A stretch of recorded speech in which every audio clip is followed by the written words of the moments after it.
Now on to the Monsanto Protection Act. You remember that, right? It's that provision that was quietly inserted into a spending bill last spring and then signed into a law that basically allows Monsanto and other biotech corporations to continue distributing their genetically modified seeds even after a court has ruled that they may not meet certain environmental tests. It basically makes the GMO seed industry exempt from the court system. Inserted into a short-term spending bill earlier this year, it expires when that spending bill expires too, which is at the end of this week, when the government shuts down. Now, the House's spending bill passed last week, the one that defunded Obamacare, also included an extension of the Monsanto Protection Act.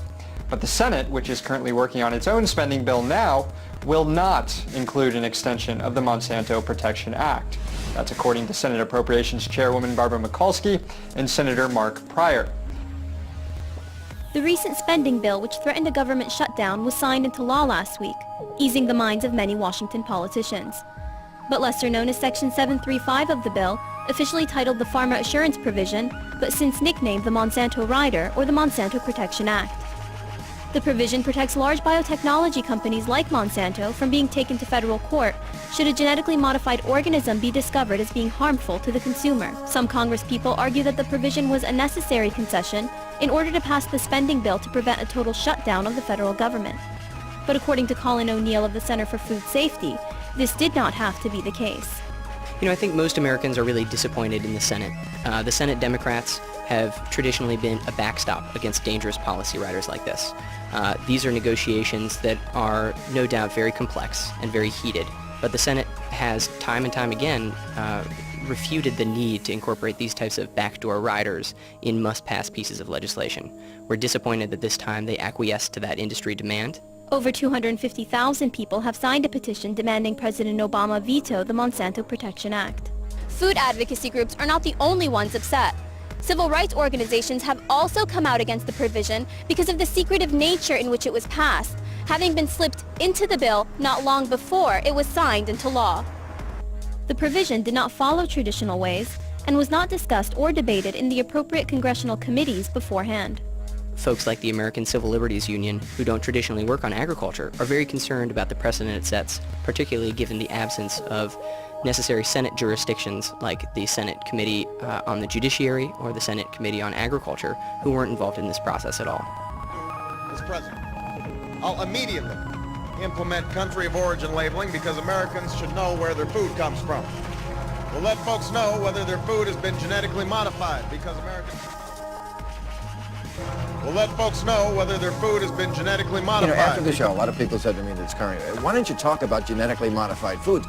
Okay, you're right, we should talk about genetically modified foods. And again, this is a conspiracy of both parties. Obama said in 2007, we would label genetically modified. 9 out of 10 Americans would like foods to at least be labeled, so at least we know they're Frankenfoods. Why? Okay, they can't. Why? Because it says it would hurt sales. No. Shut up and eat your fucking mutant chili.